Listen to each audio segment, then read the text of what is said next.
शादी के कुछ दिन बाद ही तेजस्विनी की जिंदगी में ऐसा तूफान आने वाला है जिसकी किसी ने कल्पना भी नहीं की थी। जी हां दोस्तों, सीरियल गुम है किसी के प्यार में के आने वाले ट्रैक में दिखाया जाएगा कि किस तरह से एक छोटी सी खुशी एक बहुत बड़ी उलझन का कारण बन जाती है। शुरुआत होती है तब जब नील तेजस्विनी को अपने घर लेकर आता है और पूरे परिवार के सामने यह ऐलान कर देता है कि अगर तेजस्विनी इस घर में नहीं रहेगी तो वह भी यह घर छोड़ देगा। नील का यह फैसला पूरे परिवार को चौंका देता है, लेकिन वह अपनी बात पर अटल रहता है। आखिरकार लीना को अपनी जिद छोड़नी पड़ती है और उसे न चाहते हुए भी तेजस्विनी को अपनी बहू के रूप में स्वीकार करना पड़ता है। हालांकि यह कबूलनामा केवल दिखावे के लिए होता है, क्योंकि लीना के मन में तेजस्विनी के लिए अब भी नफरत भरी होती है। इसी बीच कहानी में एक दिल को छू लेने वाला मोड़ आता है, जब तेजस्विनी को यह एहसास होने लगता है कि नील उसके लिए कितना कुछ कर रहा है। वह न सिर्फ उसकी इज्जत करता है, बल्कि हर मोड़ पर उसका साथ भी देता है। धीरे धीरे तेजस्विनी को नील के लिए प्यार का एहसास होने लगता है और उसका दिल भी नील की तरफ झुकने लगता है। वहीं दूसरी ओर रथुराज बार बार अपनी हदें पार करता है। वह तेजस्विनी को नीचा दिखाने का कोई मौका नहीं छोड़ता, क्योंकि उसके दिल में अब भी यह भ्रम है कि तेजस्विनी सिर्फ उसी की है।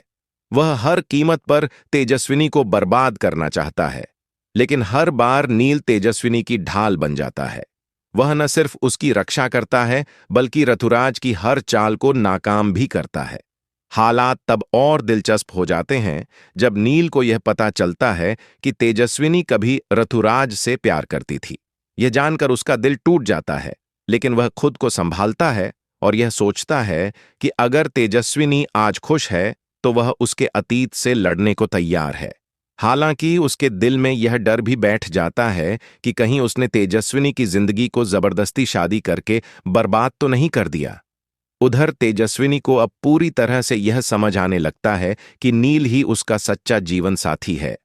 वह अब अपने अतीत को पीछे छोड़कर एक नई शुरुआत करना चाहती है नील के साथ। वह यह तय कर लेती है कि चाहे कुछ भी हो, अब वह अपने जीवन को नई दिशा देगी। इस बीच तेजस्विनी अपने करियर की शुरुआत करने का फैसला करती है। वह कॉलेज जाती है, एग्जाम की तैयारी करती है और अपने सपनों को हकीकत में बदलने के लिए पूरी मेहनत करती है। नील हर कदम पर उसका साथ देता है, उसकी पढ़ाई से लेकर उसकी हर छोटी बड़ी जरूरत तक का ध्यान रखता है। नील न सिर्फ उसका पति बनता है, बल्कि एक सच्चा दोस्त और सपोर्ट सिस्टम भी बन जाता है। लेकिन तभी कहानी एक और बड़ा मोड़ लेती है। तेजस्विनी को अचानक चक्कर आने लगते हैं। नील फौरन उसे डॉक्टर के पास लेकर जाता है और वहां जो खबर मिलती है वो तेजस्विनी और नील दोनों की जिंदगी बदल देती है। डॉक्टर बताता है कि तेजस्विनी मां बनने वाली है। यह सुनकर तेजस्विनी की आंखों से आंसू छलक पड़ते हैं। पहले तो वह बहुत खुश होती है, लेकिन फिर उसे यह एहसास होता है कि अभी तो उसके सपनों की शुरुआत ही हुई है। वह इस वक्त मां बनने के लिए तैयार नहीं है।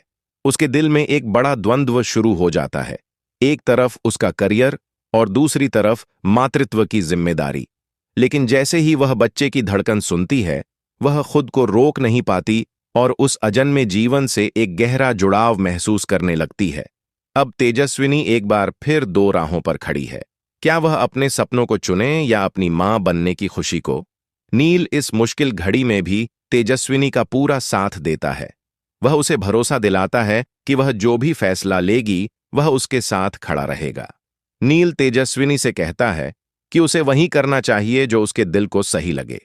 नील की यह समझदारी और प्यार तेजस्विनी को और भी भावुक कर देती है। अब तेजस्विनी को खुद तय करना है कि वह क्या करना चाहती है। क्या वह अपने सपनों को कुर्बान करेगी या एक नई मिसाल कायम करते हुए अपने करियर और मातृत्व दोनों को साथ लेकर चलेगी? इसी के साथ एक और सवाल उठता है, क्या लीना अब सच में तेजस्विनी को अपनी बहू के रूप में अपनाएगी या यह सब अब भी सिर्फ दिखावा है? क्या रथुराज अपनी हरकतों से बाज आएगा या फिर कोई नई साजिश रचेगा? क्या तेजस्विनी अपने करियर और परिवार में संतुलन बना पाएगी? और क्या नील और तेजस्विनी की यह नई शुरुआत उनके रिश्ते को और भी मजबूत करेगी? इन सभी सवालों के जवाब जानने के लिए जुड़े रहिए हमारे चैनल से। जहां हम लाते हैं गुम है किसी के प्यार में सीरियल की हर छोटी बड़ी अपडेट सबसे पहले, सबसे तेजी से। अगर आपको ये कहानी पसंद आई हो तो वीडियो को लाइक और शेयर जरूर करें और ऐसे ही अपडेट्स के लिए हमारे चैनल को सब्सक्राइब करना ना भूलें।